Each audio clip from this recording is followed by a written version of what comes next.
You wear a mask for so long, you forget who you were beneath it. Alan Moore, V for Vendetta.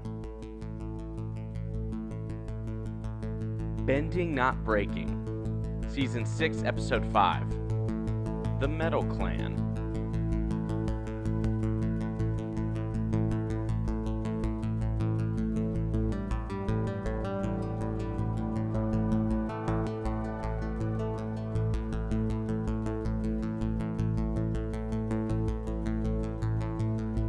Welcome back to another episode of Bending Not Breaking. I'm Sunshine And Mayfield. I'm Ben. And we are back for Episode 5, The Metal Clan. Season 6 of our podcast. Season 3 of The Legend of Korra. It's a great day to do a podcast.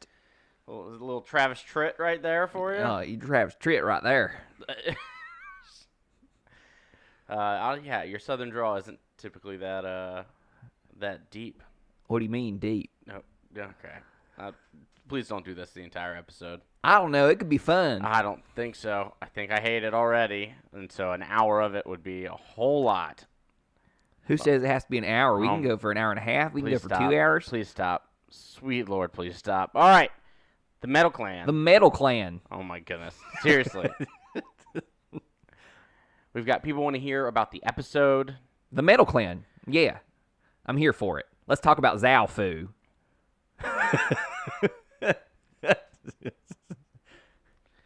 Su Yin.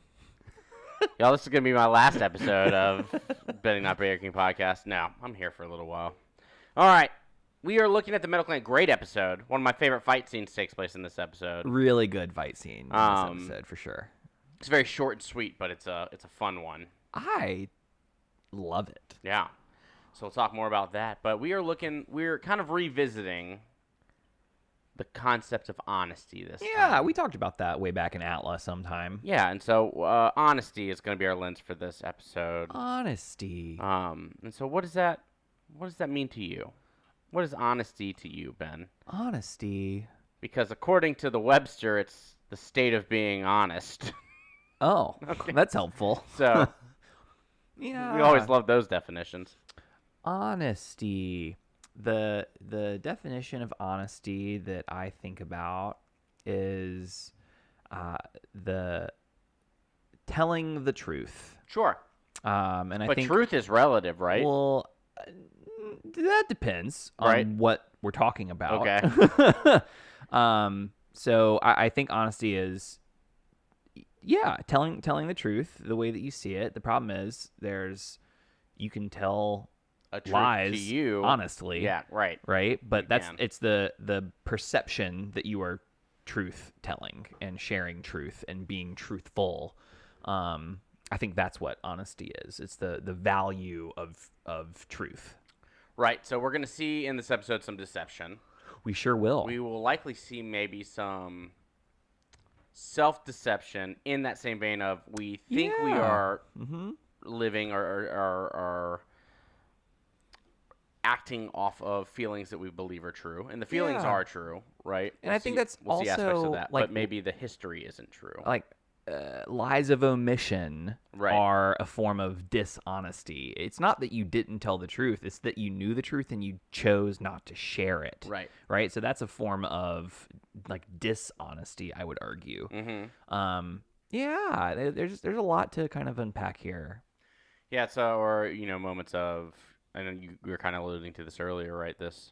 I told the truth, except I was missing these other 80% of information pieces that are filling in, and so my truth is not necessarily actually a truthful picture of what is happening. Yeah. But it might be very true to you in that moment, but you're missing the perspectives of others, right? Well, I think also that's a key element of gaslighting is I'm going to share this truth with you, but I'm going to spin it in a way that makes you question your truth, right? I'm going to share something that is like, you can't argue with the fact you're right. I do take the kids. I do go get groceries. I do all of these things that you asked me to do. What more do you want? But what you're not doing is all these things that I Or can't it's name, how you are or doing it's those how things. you're doing Right. it. It's like there's a lot more that needs to be unpacked, and it requires language, and oftentimes we don't have language to, and that's why we get boxed into those holes, because we're like, I don't have the language to tell you why I'm freaking out right now. It makes me think of Paul Rudd in Wet Hot American Summer, when they say, I need you to pick up and clean your plate," and he just is like, uh, and like throwing the dishes like down into the right. It's like, yes, he's putting them in the correct spots, and that's not necessarily how we want to engage in that activity, right? And so, as that plays into honesty and how we are honest in the way we show up, we'll talk a little bit more about that. yeah, I think we will. Well, that's the whole point of this show, right? Is to dive into Yeah. honesty and how we maneuver our lives with that in mind. Yeah, right? I agree. But before we talk about this episode, Yeah, I have a responsibility. you do. To share the recap for the episode, and I'm going to be real honest with everybody about what happens. Are you ready? I was born ready. On your mark, get set, go. Team Avatar shows up in Zalfu, and despite Lin's protest, and then Aiwei is like greets them, and Suyin chastises them for secret keeping, and then the Beifongs argue, and then Opal's an airbender, and then Wei and Wen play a metal game that's a lot like Airball from Atla in like episode like 2 or 3, and then Juan has a banana sculpture, and then Big Fancy Meal by Pirate Chef, and Opal likes Bolin, and he likes her, but kind of doesn't realize it, and then Varric shows up, and then Lin throws a hissy fit. Zahir talks about Guru Lahima, duh, and then Kaya busts a cap, and Zahir tries but fails, 3, and then Korra brings 2, Opal to an intervention 1, with Lin, and Lin says 0. nope. Yeah, we're pretty much there. That was It was pretty close. I had one more thing I wanted to share. Oh, But, yeah? yeah, but we're going to talk about it, so it'll be fine. Let's talk about it. Moments of honesty in this episode. Honesty. Yes? Is that Elton John? Is that what song that's? I can't name any more than that lyric. That's all I got. I think it's an Elton John song. Anyway, Or is it Barry Manilow?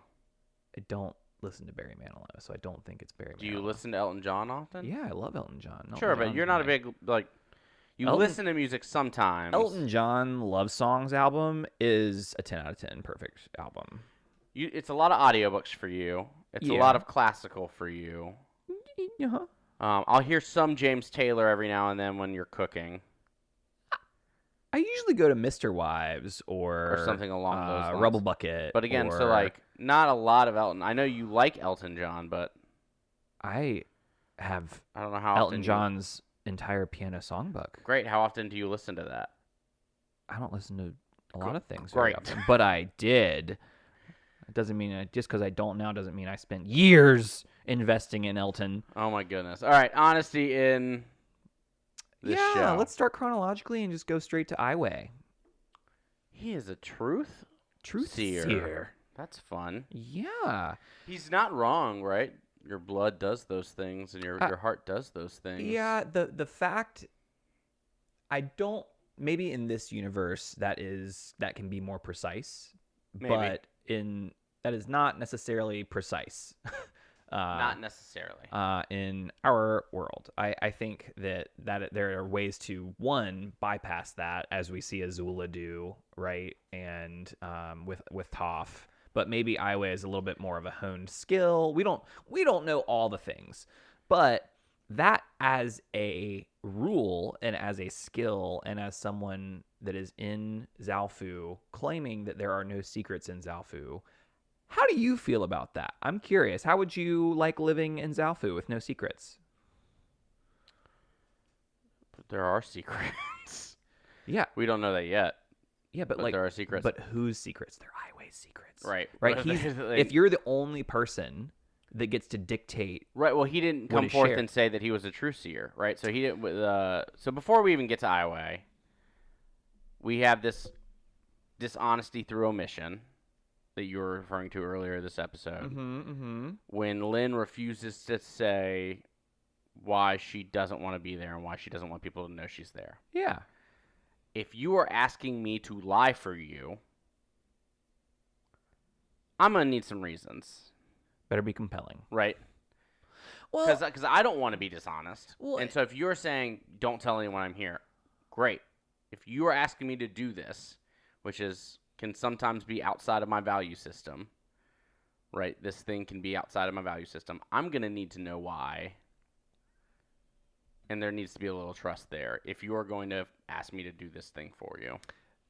Counter to that, if I part of me, like, I agree with you. Yeah. Part of me really wants a relationship that, like, hey, I'm not gonna share all this with you. But that's a different. That's I need you different to than what trust. Lynn did. But like, you see my point Yes. though. I don't need. I think I would like to have a relationship in which I can be like, I'm not gonna share something, and I need you to like give me the benefit of the doubt here. And I think that is different than what Lynn does. Right? There's a difference between, hey, it's a really personal thing for me. Yeah. I'm going to ask. I'm not going to in a space to be able to share with you that. But please don't let people know I'm here. Is very different than, it's none of your business, don't ask me, right? Like that's a very different thing. And that relationship is different because one of those is built on trust and vulnerability, and one of those reactions is not, right? And so why does Korra not throw Lynn under the bus then? Why does, like, is it a respect thing? Is it a maybe fear thing? Is it a I care about Lynn? We spent all of season 1 like, is it an saving each other's authoritative butt? thing? Yeah, like, I don't know. Because to me, So there might be trust on Korra's end, but there might not be trust on Lynn's. it seems like a very generous move for Korra to just go with it. But then she very quickly, when she realizes she's been caught, like. But she has no skin in the game. She's like, oh well, I got caught. I tried. You know, like. But it's different to say we've got another person on our team who is staying on. Yeah. The airship versus giving all the details away in that moment. And to be fair, had she not, she said we have someone else that didn't want to come into Zalfu, and then that they might not ever have known that it was Lynn, right? But so it goes. But so now we're in a compromising place where Iway's got this secret where he also doesn't say from right off the bat, That's something I know you're lying. That's something I wanted to talk about. Yeah. He chose to wait till he was with Su Yin to share that information. And rat her out to the boss. Not cool, Iway. Well, why doesn't he confront them right there? Yeah. Right then and there when Korra says, nope, this is all of us. Yep. I'm curious. Like, Political move, maybe. Maybe it's navigating that space. Maybe it's trying to maintain that relationship. Maybe it's to not call her a liar in that moment and to wait till they are deeper into this compound, into this city to do that. yeah, I'm curious if that was a Su Yin choice or if that was an Iway choice. Yeah. Because it seems like the wrong move to me, politically, to wait until you're back with Su Yin. Mm-hmm. But like, it wasn't a very high stakes lie, apparently, right? Or at least for Korra, Right. But it's so there was no like, what do you mean? Why didn't you say something? Like, I feel like, I don't know. That's a really complicated. It's complicated. I'm sure it can because typically I would say we want to hold people accountable in the moment. Yeah, when we can. I would face to face. Yeah. If you lied to me, I want to talk to you about it. I don't love. I'm telling this higher person that you did this. Yeah. That's the equivalent of like me messing up in a peer worker like ratting me out to my boss when like if I messed up, come talk to me about it. Yeah. You didn't say anything to me about it. So Well, where's the trust now? And again, part of me also, just to be to put more context to that, there are situations where that is the right move. If it's a safety issue, or Like, there are times when me talking to a coworker is like, this is not something I want to deal with. This is not something that is my responsibility to have to deal with. Mm-hmm. I'm going to go to the boss and make them do it because that's outside my purview, and I don't want to deal with that. Sure. And there are myriad other reasons too, but I think that, and maybe Iway's in that space. Maybe he's like, oh, this is the Avatar. I don't want to be the one who confronts the Avatar. My boss is going to be the one who confronts I'm going to make Avatar. Su Yin do that, right? Maybe. I mean, Now we know that he's totally willing to confront the Avatar later. we sure do. So Yeah. maybe he's not willing to play that card just yet. So yeah, I mean, I think your general first impulse was probably right there. Of like, I want to make Su Yin think that I'm like under her wing, and I do everything and subservient to her. And it might just be a way to continue messaging that. Yeah.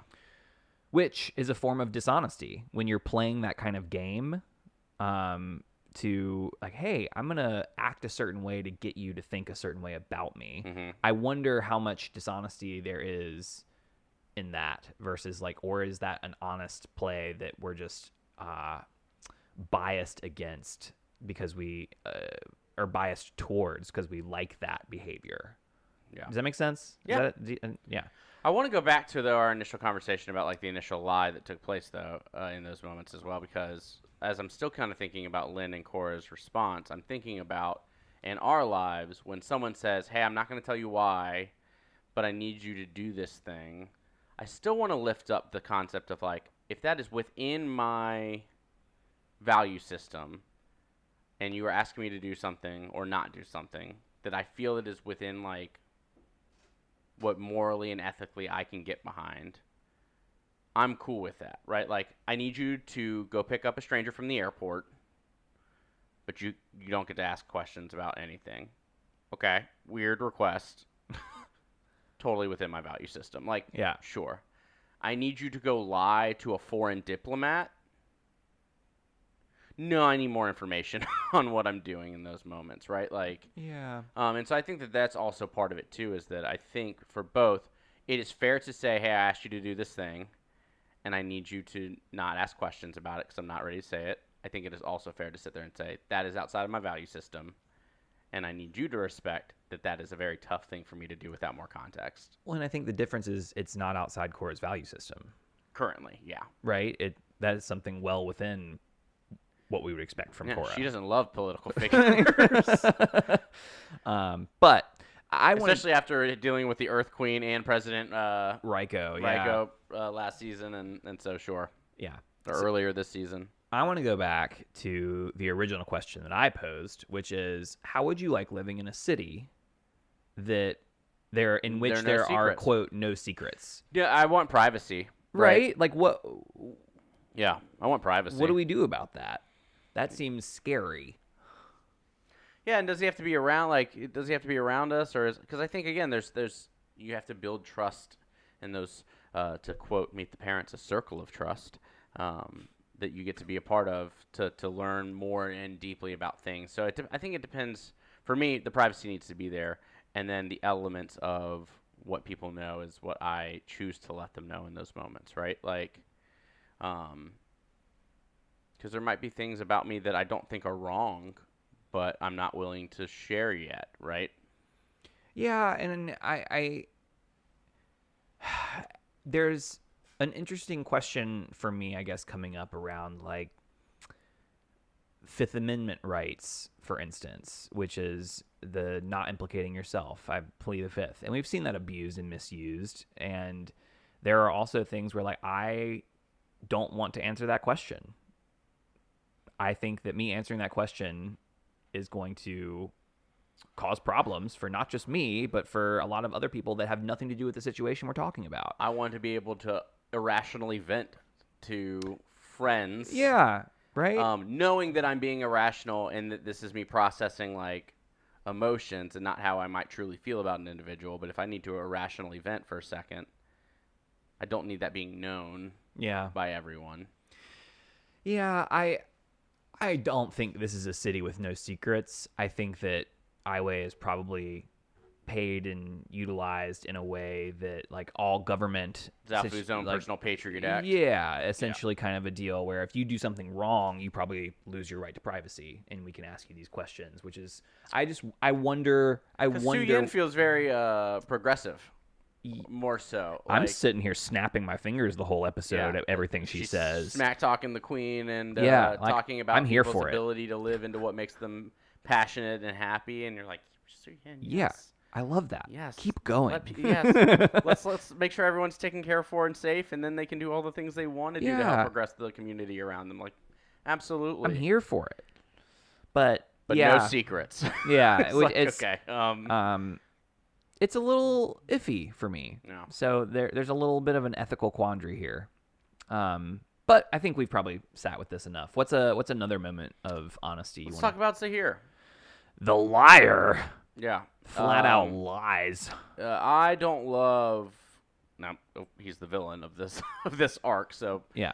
But man, taking and abusing a community's welcoming nature. Yeah. And their trust is really tough to sit with. It's really that's. But the way that he engages with Milo seems very genuine and kind. And I'm like,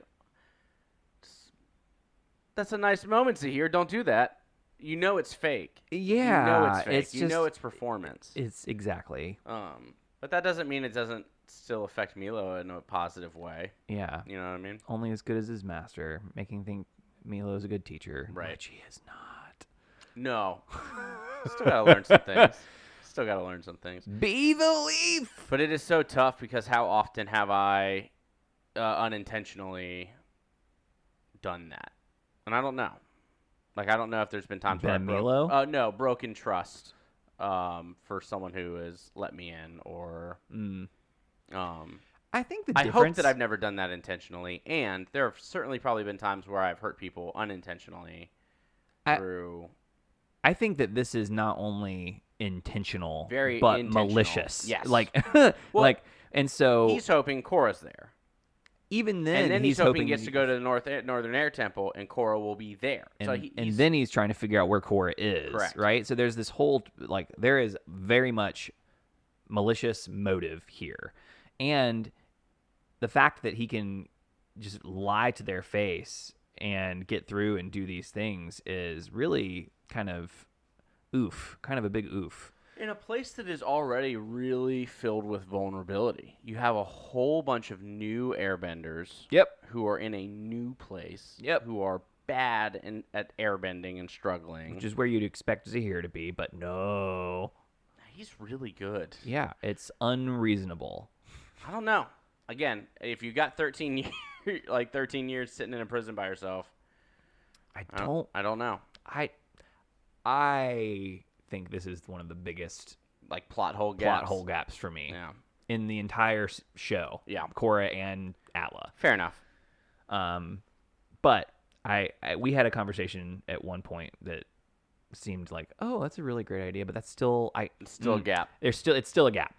But this is a very vulnerable space for so many people, and so I feel like that even shatters that jar of trust so much more, because now I thought this was a safe place for me to be vulnerable and for me to try new things, and it turns out like I may not be physically safe here. Well, and thinking about what that does not only to the new airbenders who are coming to the air temple, but the family of folks who have let him in. The family, right? Pema is now she's feeling bad because, one, this happened, so security risk. Yeah. Likely, right?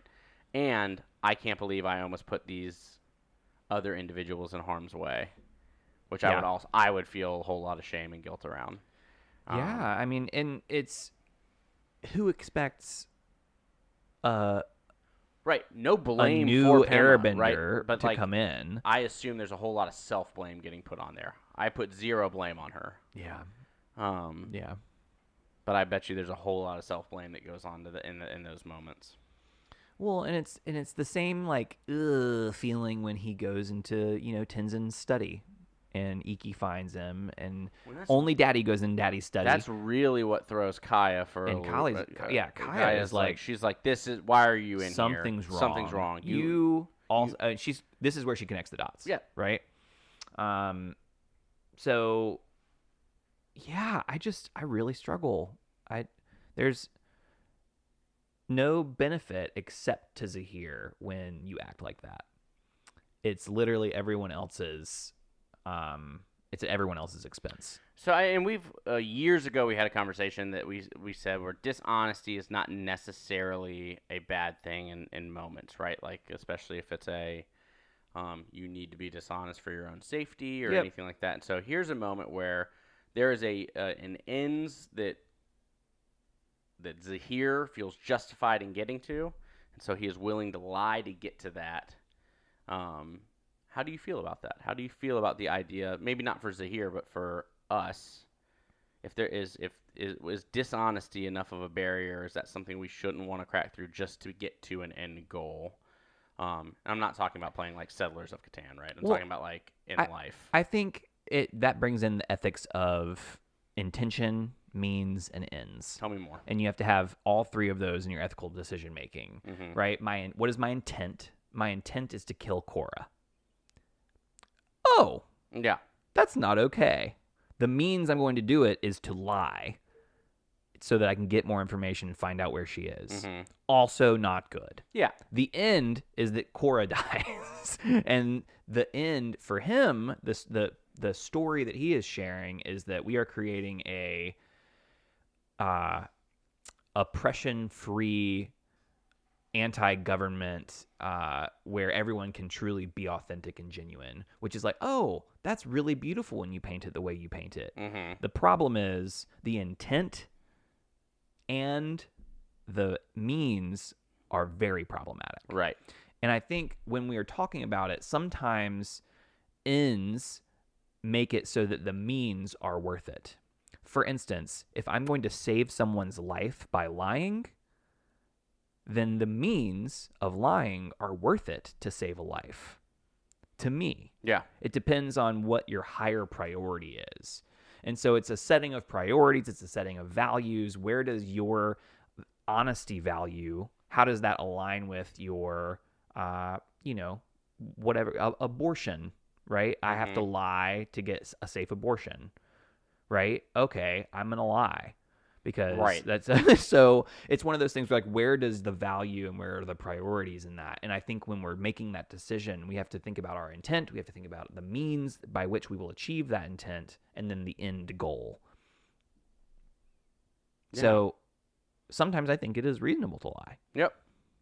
And necessary. Sometimes. And well within my value system. And it's also important to highlight it's not a clear-cut thing, right? Like this, a process like that is very relative to what's happening. But I think you kind of said it's like the values that are put there are still important, right? The intent is important. We often say like intent's irrelevant when we talk about impact. Yeah. But when we talk about intention, intent is very relevant. Yeah. Like, right? So, and there are times where intention, again, is also super relevant to when we're talking about the ethical and moral standing of what we're choosing to do or behave. Yeah, I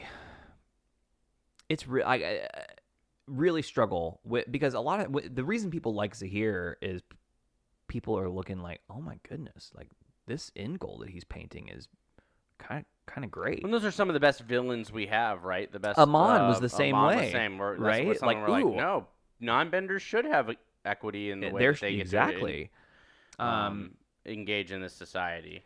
And we think of Joker from The Dark Knight, and it's like, yeah, he also doesn't want mob bosses and like systems in place that help allow mob bosses to thrive. Yeah. He's also just more looking for chaos, but like those are the things where like I can kind of get behind that aspect of things. Well, it's problematic too because the villain is a revolutionary.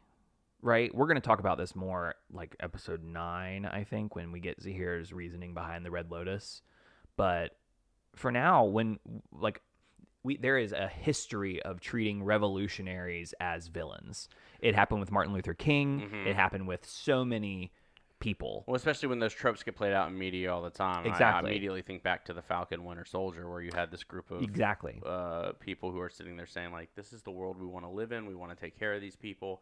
And it seems like in storytelling, you don't want enough to question and be like, that's actually not a bad idea. So you have to sit there and be like, and we're willing to kill children to do it. And you're like, oh, like you were so close to being like a villain of this story, but still one that like allows for questioning. But it's always taking it 5 steps too far to make sure that it's very clear to the people, like, this isn't where we want to be. We want order. Well, and I think it's fair to say that the media of the time like treated Dr. King the same way. Right? This revolutionary was treated as a villain who was several cartoons put out about the riots caused by exactly Dr. King and his whole ethic is about making sure that our intent and our means align with our end goal. In order to get to beloved community, we have to act as if it is already present. We have to make sure that we use love and nonviolent struggle rather than violence in order to get there, because there is no violence in beloved community for Dr. King. And that was his whole goal, that's why he wanted to use nonviolence. So it's one of those things where Zahir is, if we step away and get meta a little bit, the Legend of Korra and other shows that like typify the revolutionary as the villain is only playing into that trope and making it so that when people actually do rise up in the United States, and even in ways that are ethical and that match the end goal, they are aligned and painted as these characters from TV shows that are so often present. Correct. So that's tough. That's really tough to grapple with. Yikes. Well, so that's where media literacy comes in, right? Is understanding what's the intent. I like that. What's the end goal? I like that. What's the means? Don't love that. So what are the means that we do love to accomplish those things, right? And how do we engage with that? Yeah. And this is when Kaya does some real hot bending. Yeah.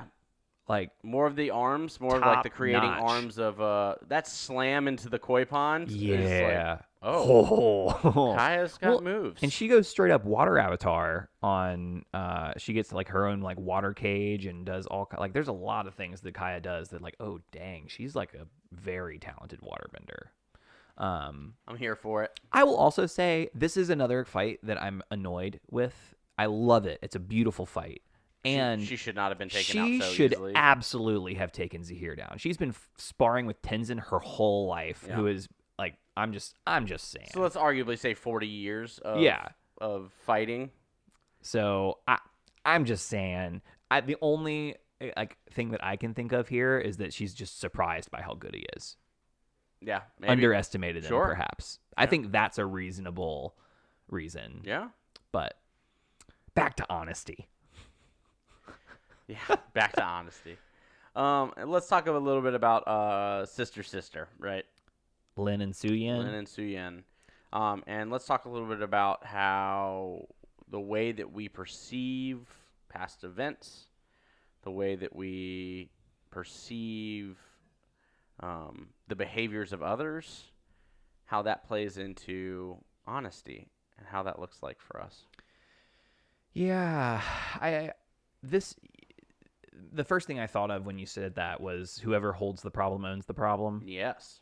And Lin has been holding on to this problem for 30 years. Time. Yeah. Right? If not longer, but I think that's a number that was thrown out in the episode. They said 30 years. Yeah, 30 years.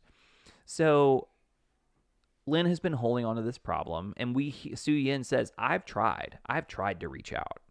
And Lin says, no, thank you.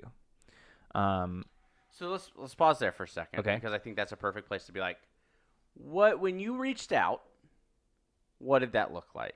Mm-hmm. Right? Fair. Because I think that's always a common one. Like, I tried. Well, when you tried, you said, hey, you're being a real jerk. Come back here so we can talk about this. Well, that's not really trying. Like, that's not really like... I tried. I tried to mend the bridge, right? Yeah. You know, how often... That's fair. That makes me think of so many times where parents and children have those, like, tarnished relationships. And I feel like I always hear a parent say... I've done everything I could. And the reality is... Did you try Yeah, when I walked through the door, this? It felt like being gaslit for 45 minutes. So I left, right? So... Yeah. I think that is a moment of Lin is being honest when it comes to her perception of what has happened. Or Suyin is being honest based off her perception. Yeah. Lin might very much say, no, that was not trying, right? That was an attack. That's a really good point. Yeah. Yeah, I was not thinking about that, and I think that's a really good point because I was very much... Because the way Lin is painted in this episode... Well, and we would believe that... You would very much believe. Well, because the way that Opal comes in... Yeah. If we assume that Suyin approached the exact same way...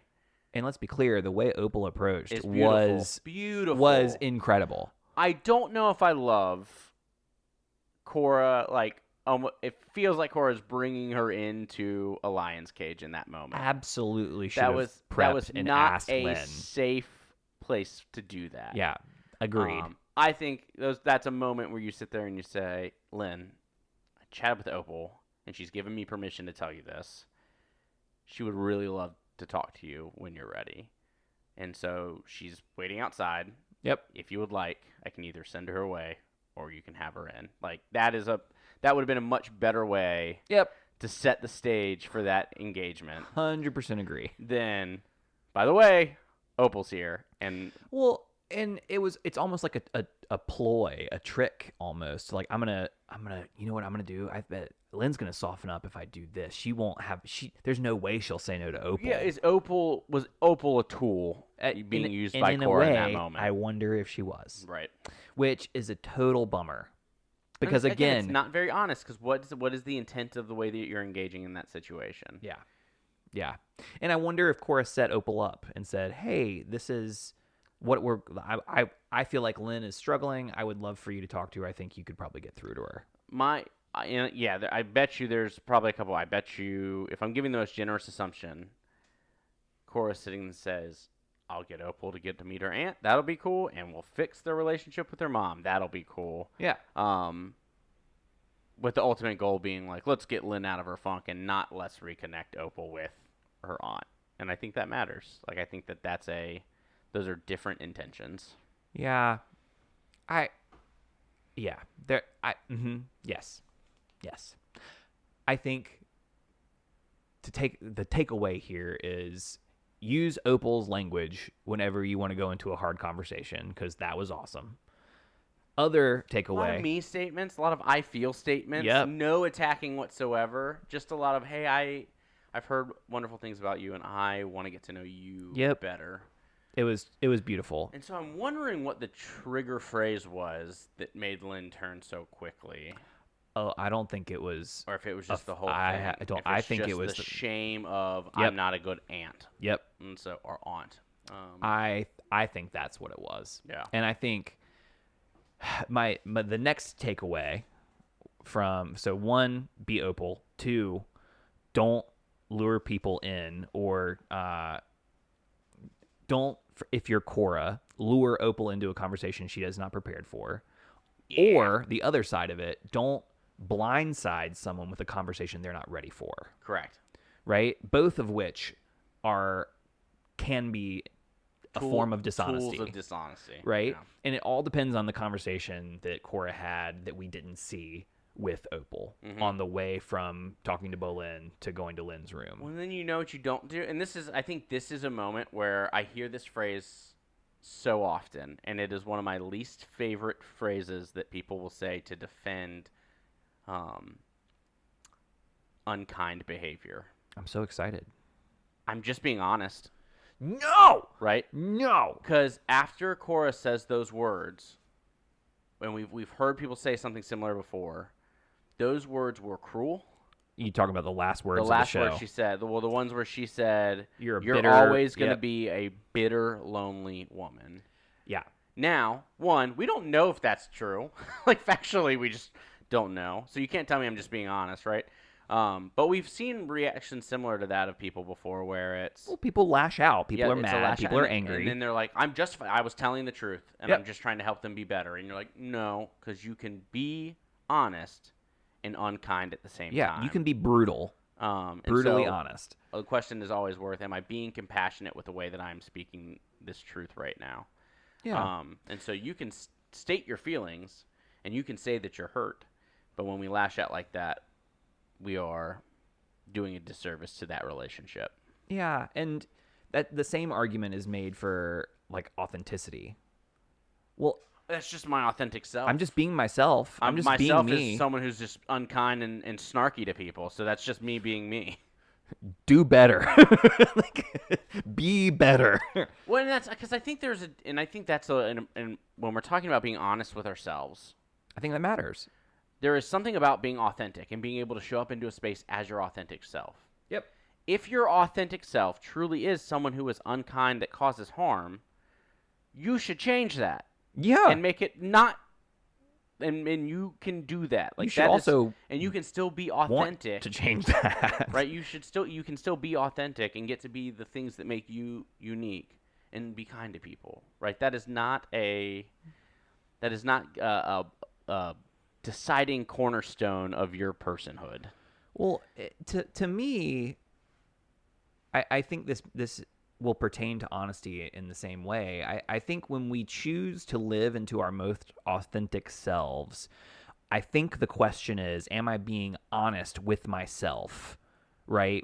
If I do, am I being honest to who I want to be? Right? And I think that's the question, right? That's it. Am I being the person that I want to be in these moments?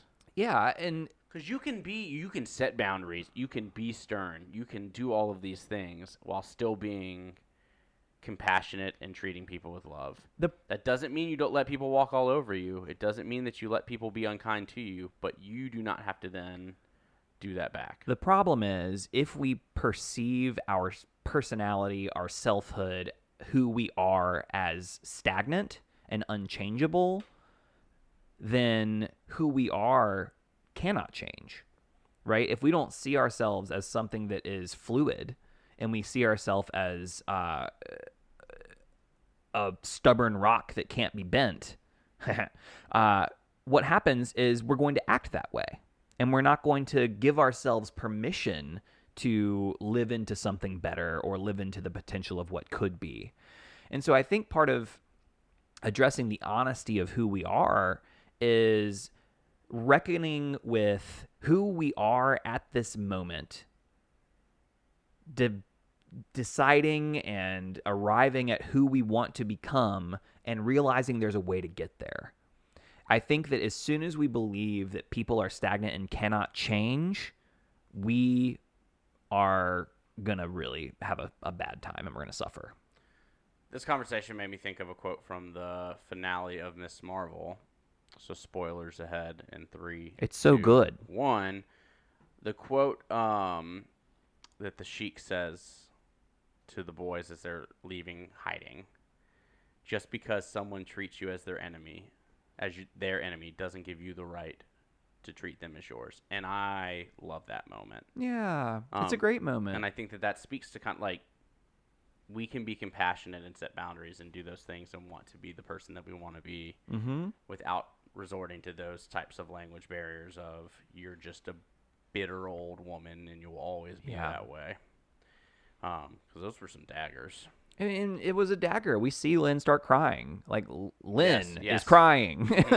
And so it's clearly there's clearly emotion here that is it's not just bitter, angry. We've now tapped into like, oh, there's hurt here, right? That was like, duh. But to the first time viewer, you're just like, she's just angry out the wazoo.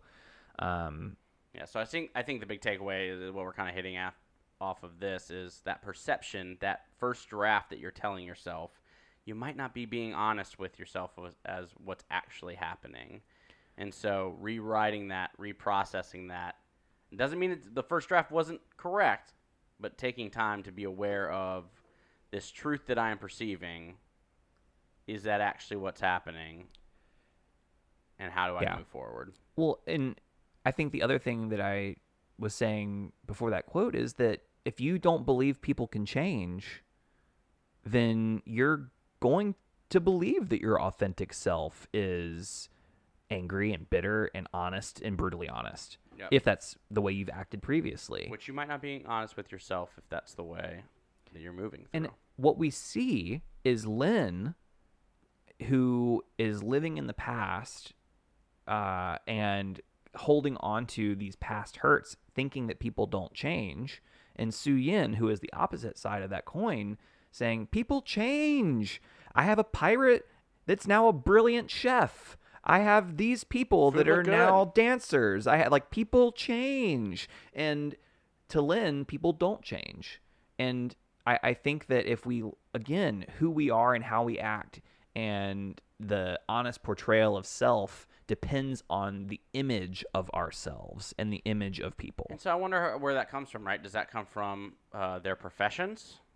Do their mindsets come from their professions and doing those professions for long times and the systems they've surrounded themselves with? Does it come from the trauma experience, right? So a lot of it is what I'm arguing is it's nurtured, right? Those feelings are very much nurtured by what we surround ourselves with and who is around us. whether we choose them to be or not, right? So Yeah. that's going to have an effect.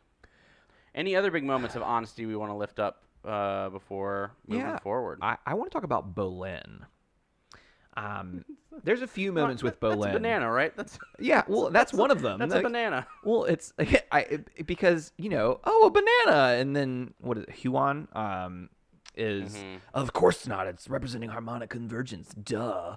And Bolin is like, yes, I totally see see it. that. And then clearly Demako, as he's walking away, is like, that's a banana, right? No, right? seriously, like, Everybody's thinking that, right? Sometimes I think it's just we do that to like confirm that we're not out of it, or that we're no. Someone else sees that that's just a banana, correct? Right? Well, that's a moment of dishonesty, right? Where he's like, I'm going to tell you what you want to hear because this is clearly an uncomfortable situation for me, right? The way that that was set up was like, you are clearly judging hard, so I am going to lie to you and tell you you're right. And I think that tells me that when I come across as super judgy, I'm fear of conflict, putting people in a position to lie. Yeah. Right? And so for me, that's reminding me that, I didn't see it as a banana before. I think it means a lot more than that. To me, this is what I meant. Is a very different reaction. Yeah. But currently reading, or just finished reading, the 5 Dysfunctions of a Team, and one of those, it is great. Patrick Lencioni. So easy. It's such an easy read too. Great author, very right? Simple. Very story-esque hypotheticals that play into a really nice takeaways, right? So I like The Ideal Team Player is another one from him that I think is, if you're also talking about The leadership. Advantage. Yep. He's written several. There's some good ones. But a part of that is this fear of conflict. Being an absence of trust. Those are the two bottom bases of his pyramid of the 5 dysfunctions of a team. Yep.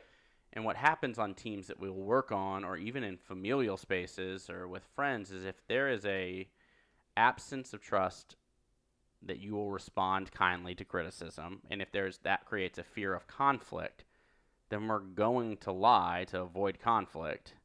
Yeah. And then we are not going to be successful in whatever we are trying to do. Because we're living in this artificial harmony. Correct. Right? Which is it's not real. It's artificial. And that's what has been crafted by Bolin. Correct. In this moment. Exactly, right? This artificial harmony. Oh, we're totally fine. I totally vibe. That's a banana. Correct. And how often do we totally do that? And then we get to decide, like, no, I don't need this to be a team. This is a stranger in the cafe that is acting weird, and so I don't need to be in a team with them. So if artificial harmony gets me out of this safely, I will do just that, right? Versus, no, this is a group of people I trust, and we have a common goal together. There should be conflict there. And we should live in it, because conflict's a nice little place where we grow and learn and find solutions, and conflict's lovely. Yeah. Bolin's makes me nervous in this episode too. This whole scene with Mako in the bathroom is really like gives me the creeps a little bit.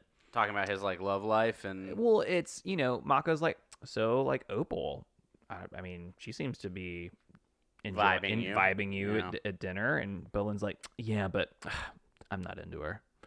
And then he proceeds to be like, I guess I could be into her, and it just feels really like a not healthy form of like maleness. Right, does that make sense? Well, because I think there's two versions of this that could happen, and I don't think this takes place in this version. So I think there's two. Yeah. There's the one, the macho, masculine, like, oh, I'm too good, and masculinity and her rump. Oh, no, if she likes me, then like maybe I'll give it a try. Versus like, no, I don't want to do that, and then being told, no, that's stupid. You should treat people kindly, and you should give her a chance. The latter is not what happened, right? No, it just felt a little slimy to me. It does. Well, and then the way he shows up to her, which is the next form of dishonesty that I wanted to talk about. He's not living authentically into what he wants, right? The things that make Bolin better. I think that there are people that might argue that no, Bolin's being super authentic. This is definitely within Bolin character, and when you see him make that shift when he says, "Oh, I can just be me." So he clearly has a Yeah. Well, what different What we idea. see is Opal does not have a fear of conflict, And we love that. and we This love is that. another reason we love Opal. Yeah. Big fan of Opal this episode. Opal is a shining star. Because we love that moment of, I don't like you when you do this. Thank you. Whoa. Love- Yes, love girl. that honesty. Yes, queen. But yeah, I think that Bolin is showing us what it looks like to be dishonest and with who we are and how we present. Mm-hmm. Right? And it's not what he says that is dishonest. It is the way he shows up is dishonest. And I think that is a key thing to be paying attention to. Yeah, so how do you change this into the conversation around being on for work or being on for I'm volunteering for this thing. I forgot that I volunteered for it, but I should probably show up in a positive way. Yep. So I'm going to put on this mask of me being on. Is that a good form of dishonesty? Is that a bad form of dishonesty? Again, because I think that to me, that plays into the same, like, intent means end, right? Like, or is that the person I want to be? I want to show up this way, so I'm going to fake it till I make it. Yeah, and this is complicated for me. Yeah. Because there are situations where I think asking people to put on a face is asking too much. Yes. And there are also times where I think that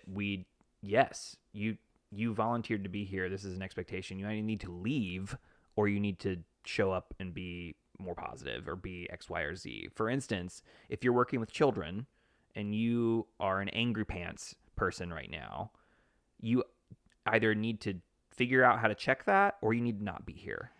It's a conversation I have with staff all the time who work with children. Is like, I want you, if you are having a tough day, I want you to feel comfortable in coming in and being like, I'm having a tough day. And it's let's also find not a just solution. kids. But you don't need to vent to your children or take it out on your children when you're having a tough day. And so let's find the solution that works, that also allows us to create a welcoming place for the kids that we're serving, right? So Yeah. it's how do we do both? And here's an extreme, right? We used to work at summer camp, and there was a time where a counselor passed away during the summer. It was like a very close-knit staff, and the counselors were expected to show up the next day and work and like be normal and be smiling at kids and not acknowledge the fact that like they didn't share with the kids because they didn't want to share with the kids. Right. And this was, 20 years ago. So it's one of Yeah. those things where that's a really complicated situation where you can't shut down camp when This magical, wonderful this- experience that allows kids to grow and become. it's the equivalent of like a Disneyland experience for a week. It can be, for right? sure. Yeah. And so that's one of those things where I really think that's a really problematic situation where staff need to be able to process that Mm-hmm. their friend that they were very close with is now gone. Mm-hmm. What the campers have no idea why all the counselors are crying. Like there's just a whole lot of problems there. And that's so moral of the story is I think it's unreasonable sometimes to ask people to fix your face. Yeah. And there are other times when I think it's perfectly reasonable to ask. Yeah, because how does that play back into the conversation we had earlier, which is, well, this is my authentic self. And it's like, well, and I think it's a matter of boundaries too. And how have you set yourself up for that? Because if you're an employer and your employee is having a tough day, you need to have a better system that one is going to support them. correct. Right? How do I Correct. support this employee to make sure that they are doing okay? Mm-hmm. But also, if Not they can't, not for work productivity, but because we care about them. because we care about people, Correct. right? Yep. Because we care about the people that work for us. But also, if they can't be there, you need to have a system in place that's ready to step in and support the work that needs to get done, right? And so you, as a business, as an organization, should not break if one link is done. There should be Correct. There should be other structures in place that make it so that we can move on. we can support our we can staff support and we staff. can continue to do the work that needs to get done. Exactly. Right? Me not being there should not make everything crumble, Correct. which is not the case That's so many places. at a lot of Yep. places. Yeah. Wow. I didn't think we were going to talk about that with honesty. I think that's important, though. I think the way we show up is very much plays into honesty, and so Yeah. The last Bolin, thing for me. Oh, sorry. yeah. So Bolin doesn't do that with Opal, and we are happy that she calls him out for it. Here. Yep. Continue. My last thing also involves Bolin and Opal, and this is at dinner. You know, Opal's like, yeah, I've never had a bad meal in my life, and Bolin's like, yeah, I used to eat garbage, and Opal's And it's yet somehow endearing. yeah, right? and Opal's like, oh, I'm so sorry, which I think is that might have been like a shaming comment. I had no idea you've been through that. I'm so sorry. I'm telling you about all the riches I've been enduring my whole life. I'm so sorry. And he's like, no, it's totally fine. And so my question is, there are times when we can share things about our lives that are perfectly true, that how do we discern when it is an appropriate share, not just for others, but for ourselves? Right.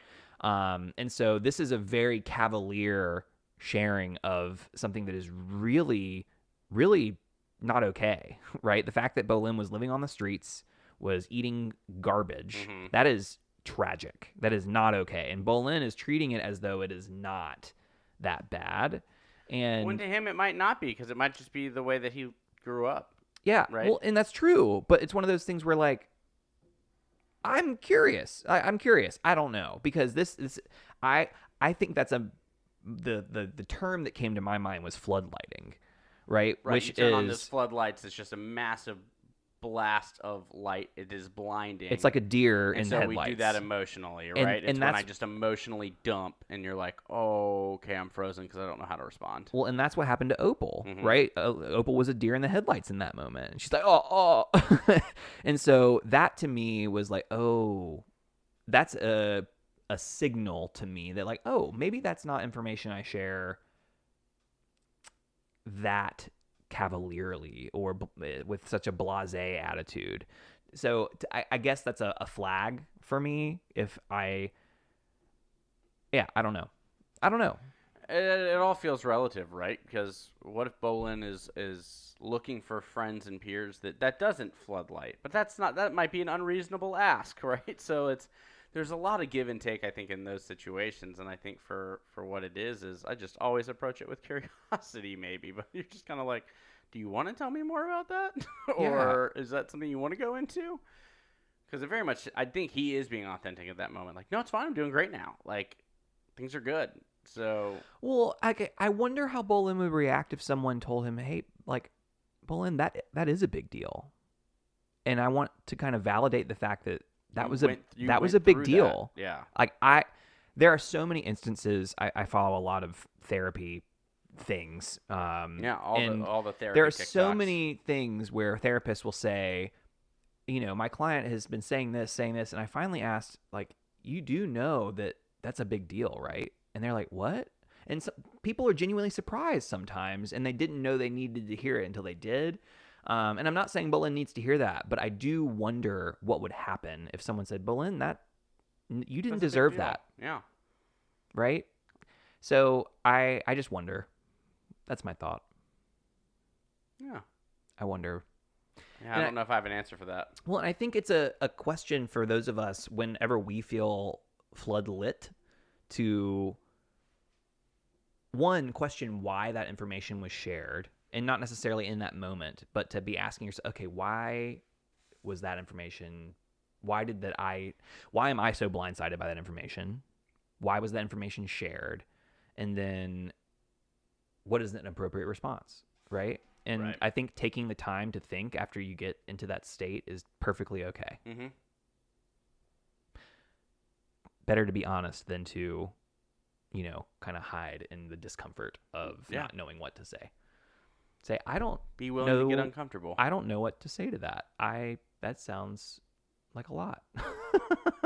So yeah, that's my thoughts. A great question for us to ponder with as we move to a break. We will be back with more Bending Not Breaking Honesty in just a second.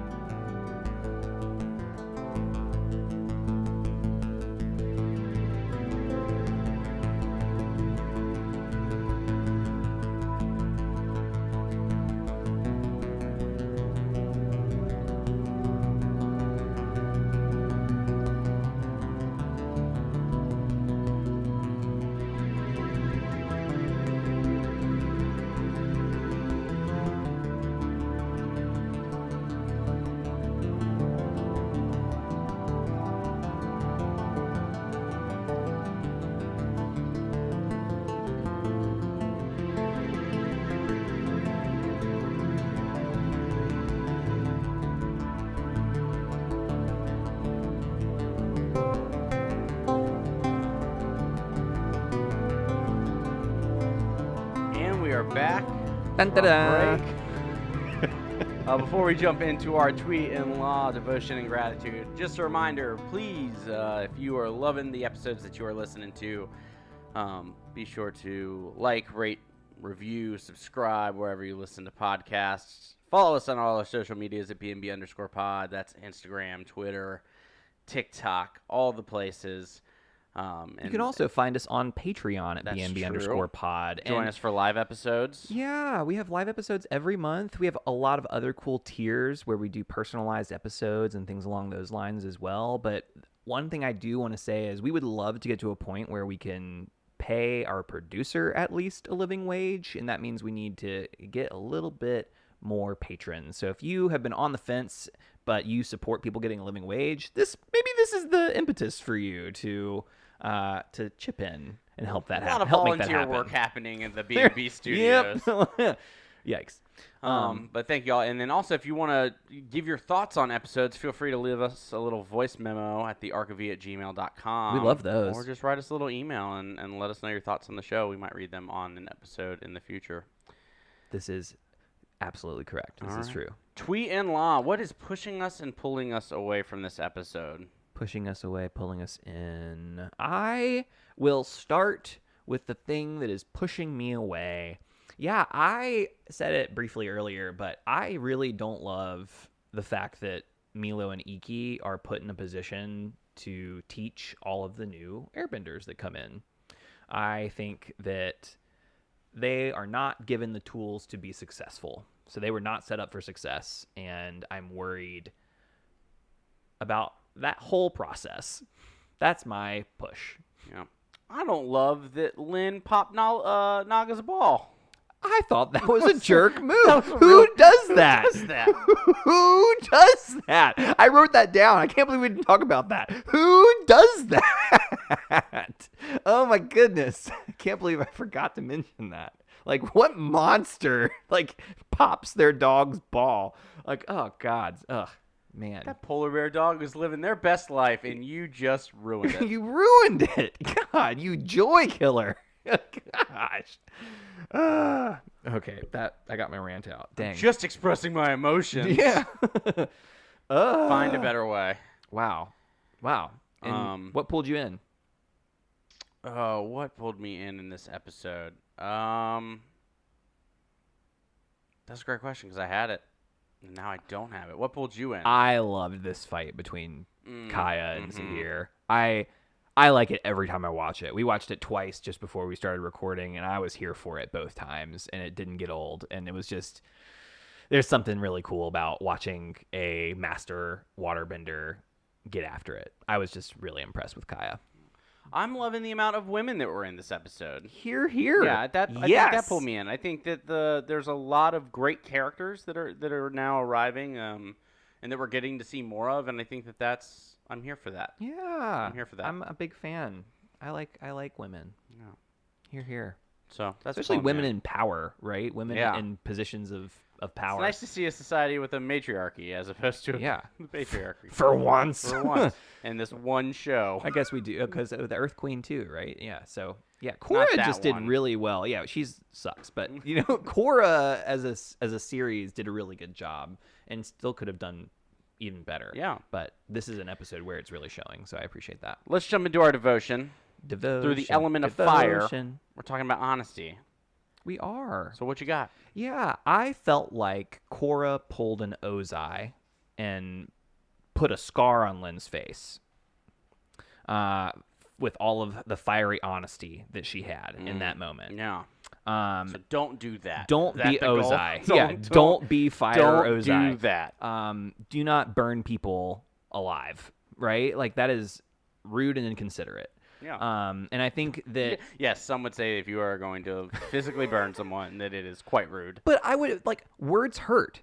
People used to say that sticks and stones will break my bones. But words hurt people. And data proves that. And there is data so much... actually has an effect on your brain. Words actually hurt. And often it is more lasting than the physical hurt. Correct. Right? And so I think that it's really important for me to highlight that just because that emotional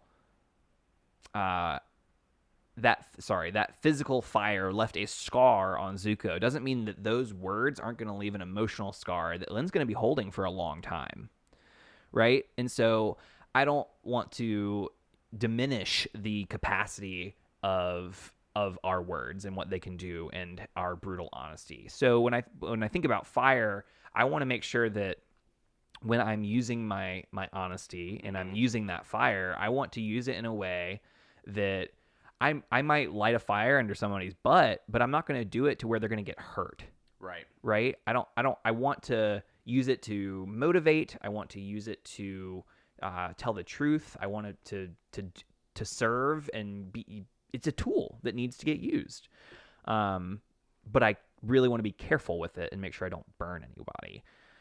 So, moral of the story is, if I am in a place where I am hungry, angry, lonely, or tired, I want to make sure that I am being extra cautious and filtering my, quote, honesty and making sure that it's not coming from a place of pain. Yeah. So that it doesn't cause pain. Love that. What a good goal for us all. Yeah, everybody do that. I think for me, I really enjoyed the concept of intent, means, ends, and how they combine and how we get those together. Yeah. When we act, and do those align the way that we need them to, and do they justify everything involved? And so I think for me, that's like getting the things together for a fire when I want to start building it. Like, I know I need the kindling, and I know I need the oxygen, and I know I need a spark or a flame. And so getting those things together, I think, before I act is the same concept of, am I thinking through things before I'm doing them? And so when we're making decisions, am I going through that process? And I think that's important. Fire. Yep, that's my fire. Great. Gratitude. Great. I love it. Gratitude. I had several characters that I was grateful for. I was like, how do I pick? Well, I'm starting with Pema. Pema's a great choice. This has been forced onto her to then have to like take care of all of these people. She's only there because of Milo and Iki. Like, just to supervise them. Yeah, like, but this is her space, and the willingness to allow people to be a part of that. It's a whole lot, and so I'm just super grateful for her, because I'm grateful for the people in my life who've been willing to take me in those moments, and so, yeah, I'm here for it. That's mine. Yours. I'm here for Pema. She's wonderful. I am going to be grateful for Opal. We've, I don't want to, repeat and be redundant with everything I've said already, but she's incredible. She does everything right. Great new character. She has beautiful boundaries.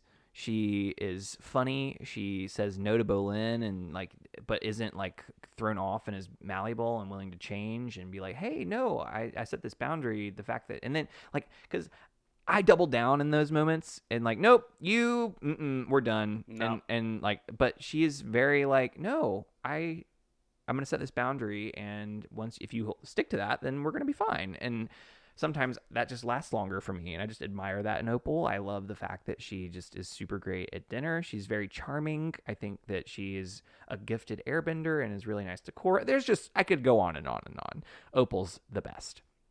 My new favorite character. Maybe. She's great. Can't wait to see more of her. Here. This has been an episode of Bending Not Breaking. Y'all, thank you so much for listening. Again, follow us on all the social medias. Write us a review if you feel so inclined. Yeah, join our Patreon. do that. Send us an email. All those things. We would love to have you do be a all those part things. of this show. Again, I am Sunshine Mayfield. And I'm Ben Brutt. And this has been Bending Not Breaking. Thank you for listening. Bye-bye.